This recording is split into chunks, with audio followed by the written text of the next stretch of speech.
கர்த்தரும் ரட்சகருமாகிய இயேசு கிறிஸ்துவின் நாமத்தினாலே யாவருக்கும் வாழ்த்துக்களை தெரிவித்துக் கொள்கிறேன்.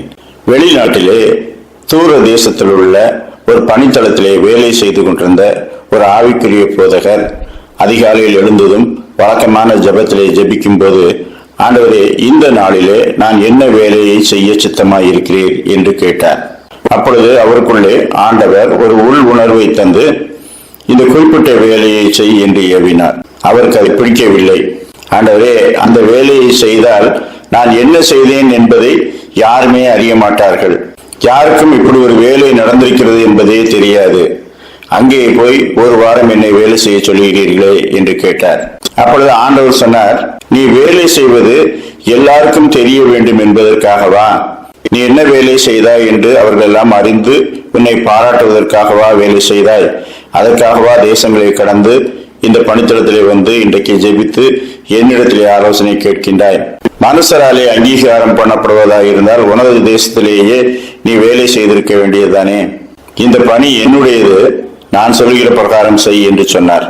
அப்பொழுதுதான் இவர் உணர்ந்து கொண்டார், ஆம், கர்த்தருடைய பணியை அவருடைய சித்தத்தின்படி நிறைவேற்றுவதற்குத்தான் நான் இந்த தேசத்திற்கு வந்தேனே தவிர என்னுடைய சித்தத்தை நிறைவேற்றுவதற்கு அல்ல. மனுஷராலே புகழப்படுவதற்கும் பாராட்டப்படுவதற்கும் அல்ல. மறைந்திருந்து பணி செய்ய கர்த்தர் சொன்னால் அந்த பணியை செய்வேன், வெளியரங்கமாய் செய்ய சொன்னால் வெளியரங்கமாய் செய்வேன். எதுவாக இருந்தாலும் அவருடைய சித்தத்தை நான் நிறைவேற்றவே வந்தேன், எனவே அவர் சொன்ன வேலையை செய்வேன் என்று அந்த பணித்தளத்திலே அந்த குறிப்பிட்ட வேலையை செய்தார். எபேசியர் 6ஆம் அதிகாரம் 6ஆம் வசனம், மனுஷருக்கு பிரியமாய் இருக்க விரும்புகிறவர்களாக பார்வைக்கு ஊழியம் செய்யாமல் கிறிஸ்துவின் ஊழியக்காரராக மனப்பூர்வமாய் தேவனுடைய சித்தத்தின்படி செய்யுங்கள்.